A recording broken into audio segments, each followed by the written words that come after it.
আউযুবিল্লাহি মিনাশ শাইতানির রাজিম বিসমিল্লাহির রহমানির রহিম আসসালামু আলাইকুম।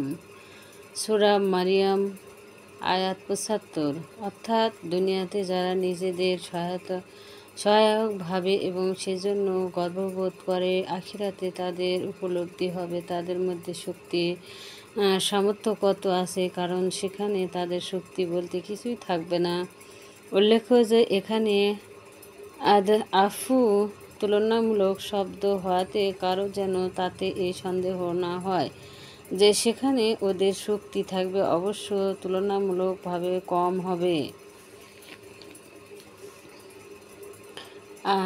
আয়াত ৭৮। অর্থাৎ এই দাবি লব্ধ জ্ঞান কি প্রত্যক্ষভাবে হয়েছে, অর্থাৎ অদৃশ্য জ্ঞানের ভিত্তিতে প্রতিষ্ঠিত, না পরোক্ষভাবে অর্জিত। উপরোক্ত এই দাবিটি যুক্ত সিদ্ধান্ত অনুযায়ী তো নয়ই, বরং শ্রুতি নির্ভরশীল উক্তির পিছনে দলিল হিসেবে সাব্যস্ত হতে পারে। আলোচ্য বিষয়ে তাদের দাবির পক্ষে উক্ত উভয় প্রকারের দলিলই উধাও, কারণ দাবিটি যুক্তি ও বিবেক পরিপন্থী আর শ্রুতভিত্তিকও নয়। কারণ আল্লাহর পক্ষ হতে তদ্রূপ কোনো উক্তি নেই। মোট কথা হলো, তাদের কাছে না কোনো গায়েবী জ্ঞান আছে, আর না আল্লাহর পক্ষ হতে সে সম্বন্ধে কোনো প্রতিশ্রুতি আছে। অধিকন্তু তারা সমুদয় সম্পদ রাজি ছেড়ে দিয়ে একাকী আমার কাছে চলে আসবে। এরূপ উক্তি আল্লাহ হতে শ্রুত, আর এখানে যেমন সম্পদের উপর সম্পদ তাদেরকে দেওয়া হচ্ছে, তদ্রূপ এর অকৃতজ্ঞতা হেতু আখিরাতে শাস্তির উপর শাস্তি দেওয়া হবে। আর তারা ধন জন বৃদ্ধিতে মূর্তি পূজা ও গায়রুল্লাহর পূজা প্রতিফল স্বরূপ মনে করে, তাই পরকালের কল্যাণও এদের কাছে আশা করেও সেখানকার সম্মান এদের কাছে চায়। অথচ তাদের এই কল্পনা মূলত আল্লাহ ছাড়া অন্য কেউ কৃতত্বশীল নয়। তদ্রূপ পরকালেও তাদের উপাস্যরা তাদের সম্মান দেওয়া দূরে থাকুক, অধিকন্তু তারা যে এদেরকে পূজা করেছে এও অস্বীকার করবে এবং তাদের বিরুদ্ধে যাবে। কাজেই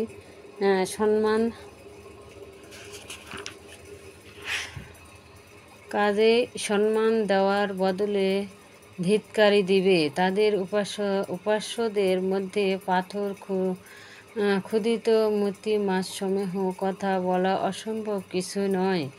এখানে ঈমান ও সৎ কাজের একটি রূপের বর্ণনা করেছেন যে আল্লাহ তাআলা ঈমানদার ও সদাচারীদের পরস্পরের মধ্যে ভালোবাসা সৃষ্টি করে দিবেন। অথবা আয়াতটির উদ্দেশ্য এই হতে পারে যে আল্লাহ মানুষের অন্তরে তাদের প্রতি অনুরাগ সৃষ্টি করে দিবেন। এই পরবর্তী তাৎপর্য হাদিস শরীফে বর্ণিত আছে। এ এক বিরাট নিয়ামত, কারণ শান্তি ও নিরাপত্তার জন্য এটি অনেক বড় উপাদান। আবার এর অর্থ এরূপ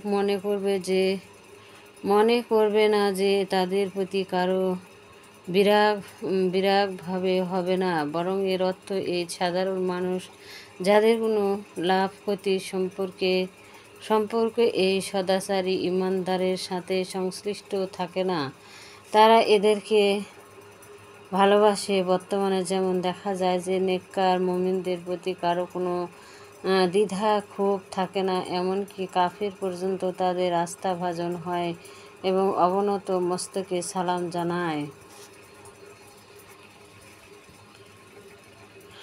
মক্কাবাসীরা বলছিল যে আরবি ভাষার কেন কোরআন শরীফ অবতীর্ণ হলো। উত্তরে বলা হচ্ছে ঝগড়াটেদের বুঝিয়ে দেওয়ার জন্য। যদি আরবি ভাষা না হতো তবে আরবেরা কিছুই বুঝত না। অতঃপর বলা হচ্ছে এদের অপেক্ষা চেয়ে বেশি শক্তিশালী সম্প্রদায়কেও আমি ধ্বংস করে দিয়েছি। এদের কোনো চিহ্ন বর্তমানে আছে কি? এটি কাফেরদের দুনিয়াগামী শাস্তি এবং এরা এরূপ শাস্তির উপযুক্ত, যদিও বা কোনো হিদায়াতে কোনো কাফেরের উপর দুনিয়াতে এটি আসেনি। মহানবী সাল্লাল্লাহু আলাইহি ওয়াসাল্লাম এর উপর কোরআন শরীফ অবতীর্ণ হওয়াতে কাফেরেরা আশ্চর্য হয়ে গেল। তাই আল্লাহ তাআলা এই আয়াতে মুসা রাদিয়াল্লাহু তাআলার এর বৃত্তান্ত বর্ণনা করে এবং বলেন যে, দেখো মুসা রাদিয়াল্লাহু তাআলা এর কাছে কিভাবে ওহী পৌঁছাচ্ছে। তিনি আগুন আনতে গিয়ে নবুয়াত প্রাপ্ত হলেন। এটি আল্লাহর রহমত। অতএব হযরত মুহাম্মদ সাল্লাল্লাহু আলাইহি ওয়াসাল্লামের কাছে যদি বিশ্ববাসীকে অন্ধকার হতে উদ্ধারের জন্য কোরআন অবতীর্ণ হয়, তবে এতে আশ্চর্যের কি আছে। এটি এটি সেই সময়ের ঘটনা যখন মুসা রাদিয়াল্লাহু তাআলা স্বপ্নতিক মিশরের দিকে যাচ্ছিলেন। পরিমধ্যে রাতের বেলায় তার স্ত্রীকে ঠান্ডা পেয়ে বসল। হযরত মুসা রাদিয়াল্লাহু তাআলা এর কাছে দূরে অগ্নিশিলা দৃষ্টিগোচর হলো। তিনি আগুন আনতে সেই দিকে রওনা হলেন এবং এও মনে করলেন সেখানে নিশ্চয়ই কোনো মানুষ থাকবে যার কাছে রাস্তার সন্ধানও পাওয়া যাবে। কিন্তু সেখানে যখন পৌঁছে দেখলেন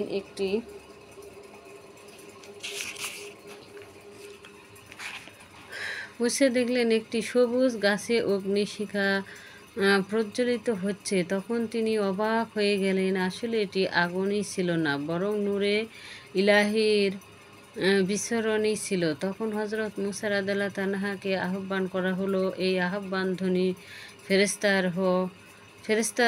ফেরেশতা তার হোক অথবা আল্লাহরই হোক, যেরূপ ধর্বণী আল্লাহর সত্তার যোগ্য অভয় হতে পারে।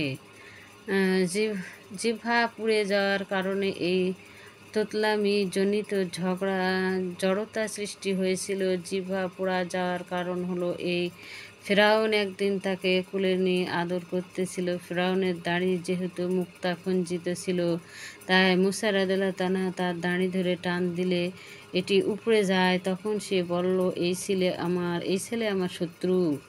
তার স্ত্রী আসিয়া বললেন, সে অবোধ শিশু, লাল মুক্তা ও আগুনের অঙ্গারের পার্থক্য করতে পারে না, সে কিভাবে শত্রু হবে। তখন পরীক্ষামূলক তার এক পাশে আগুনের লাল অঙ্গার এবং অপর পাশে লাল মুক্তা রাখা হয়। তিনি প্রথমে মুক্তার দিকে যেতে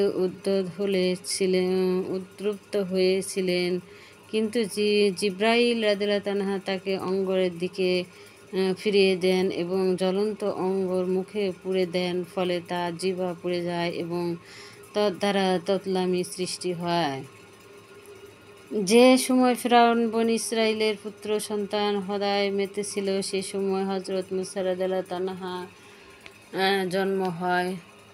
জন্মগ্রহণ করেন। তার মাতা ভীত হয়ে পড়লেন। ফিরআউনের কর্মচারীরা সংবাদ পেলে প্রিয় পুত্রকে তো হত্যা করবে, তদুপরি পুত্র সন্তান ভূমিষ্ঠের খবররা না জানলে তাদের ওপরও লাঞ্ছনা আসবে। তাই আল্লাহ তার মাকে স্বপ্নে অথবা ইলহামের দ্বারা জানিয়ে দিলেন যে, মুসাকে সিন্ধুকে ভরে নীল নদে ভাসিয়ে দাও এবং প্রতিশ্রুতি দিলেন যে তার সন্তান তা করে শীঘ্র পৌঁছে যাবে।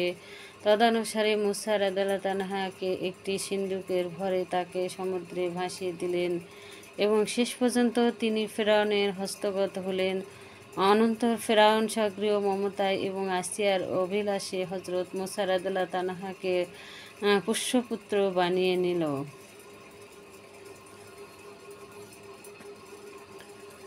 অর্থাৎ হযরত মুসা রাদিয়াল্লাহু তাআলা ও হারুন রাদিয়াল্লাহু তাআলা এই মর্মে ভয় করেছিলেন যে তাদের দাওয়াতের সময় ফিরআউন হইচই করে গণ্ডগোল শুরু করতে পারে। ফলে সে নিজে যেমন শুনবে না, অপরকেও শুনতে দিবে না। তখন তবলিগের কাজ ব্যাহত হতে পারে। তাই আল্লাহর কাছে তাদের এই দোয়া পৌঁছালো। অর্থাৎ, হে মুসা ও হারুন, তোমরা উভয়ে ফিরআউনের কাছে যাও এবং তাকে বলো, আমরা তোমার রবের পক্ষ হতে নবী হয়ে আগমন করছি। তোমার উচিত বনী ইসরাইলের প্রতি জুলুম নির্যাতন না করা।